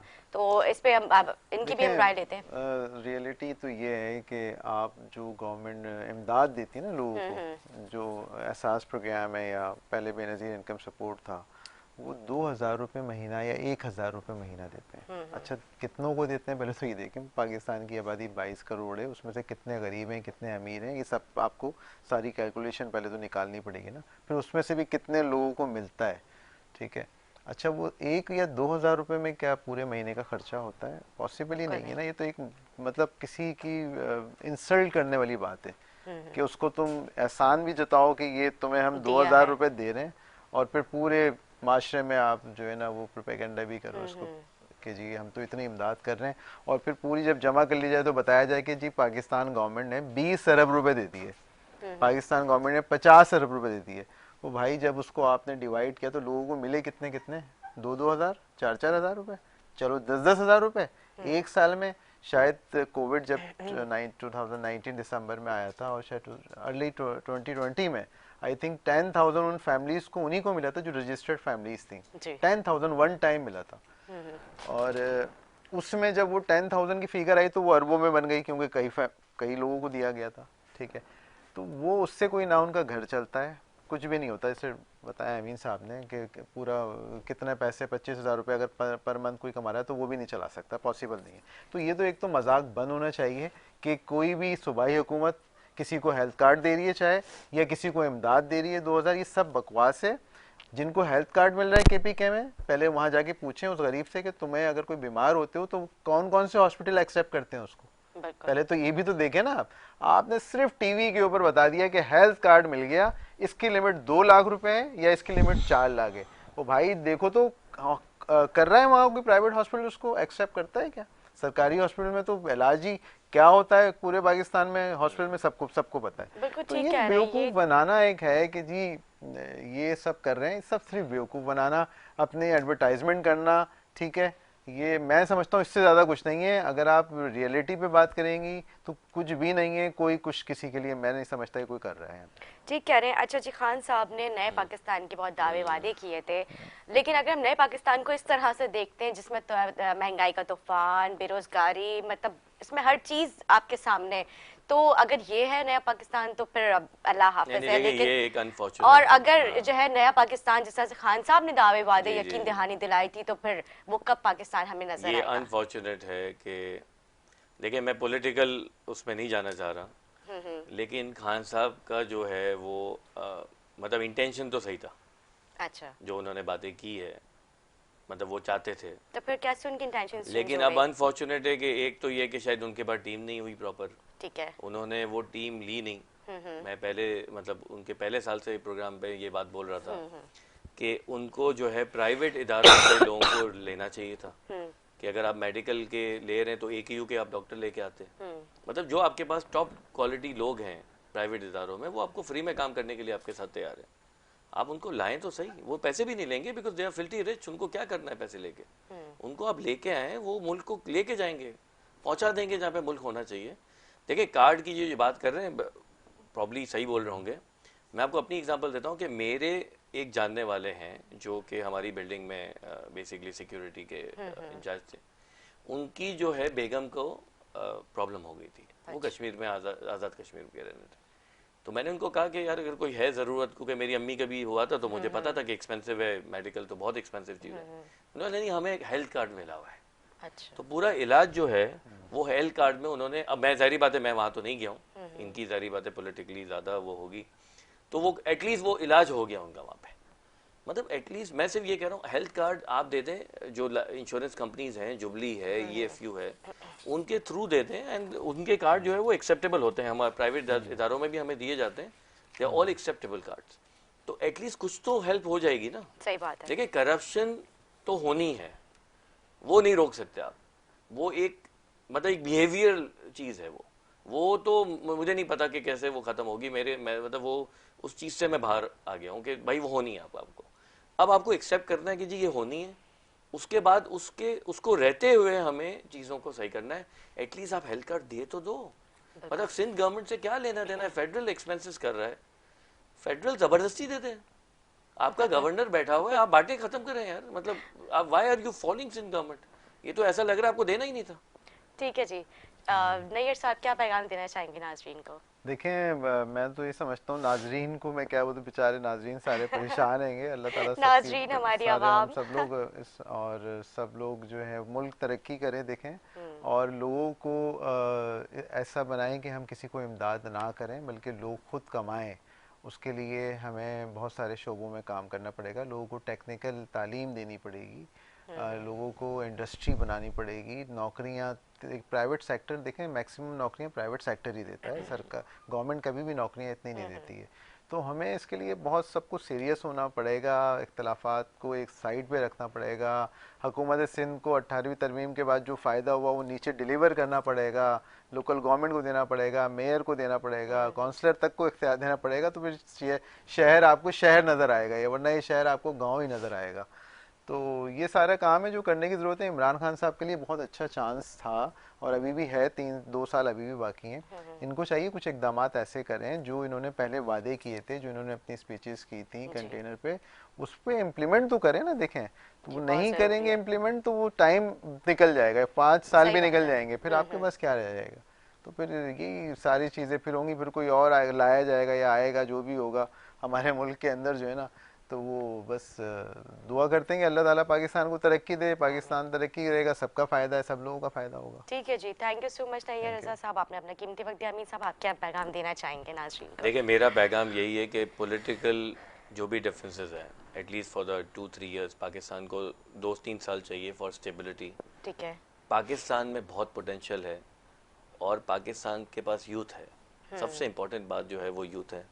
टेक्नोलॉजी को आने दें, टेक्नोलॉजी तो आ जाएगी, खुद ही आएगी वो। देखें इस वक्त आपके मोबाइल फ़ोन लोग चला रहे हैं, लोग they not literate but they can handle smartphones. तो ये वोटिंग मशीन तो कोई ऐसी बड़ी चीज़ नहीं है, इसमें एक बटन ही दबाना है, इसमें करना क्या है उनको। पॉइंट ये नहीं है, पॉइंट ये है कि अगर एक चीज़ सही होने जा रही है, आप उसमें बता दें कि जी मशीन में क्या क्या चीज़ें होनी चाहिए। अगर इन चीज़ों में मिल के काम कर लें, और 2 साल के लिए, अब 2 साल ही रह गया, 1.5 साल रह गया, अब आप मार्च के लिए वो जा रहे हैं कि जी हम इस्लामाबाद मार्च करेंगे। भाई यहाँ पैसे नहीं है खाने के, मतलब आप 1000-2000 रुपए दे के बंदे उठा के आप मार्च पे ले जाएंगे। मतलब इकोनॉमी को चलने दें, 2 साल में पाकिस्तान दोबारा उसी पोजीशन पे आ जाएगा, फिर जो भी गवर्नमेंट आएगी उसको ऊपर उसको उठा लें। ठीक है जी, 3 साल मुकम्मल हो चुके हैं, 3.25 साल मुकम्मल हो चुके हैं। 2 साल में देखते हैं कि वो नया पाकिस्तान और ये जो नई हुकूमत है खान साहब की, किस तरह से कौन सा तीर मार के पाकिस्तान को बेहतर तरीके से और ममालिक के शाना बशाना लेके जाती है। इस के साथ अपने मेज़बान निदा सबको दिया इजाज़त। अमीन साहब, मैं आपका भी शुक्रिया अदा करूँगी, आपने अपना कीमती वक्त दिया। मुझे मेरे आने वाले मेहमानों को अपनी दुआ में याद रखें। अल्लाह हाफ़िज़।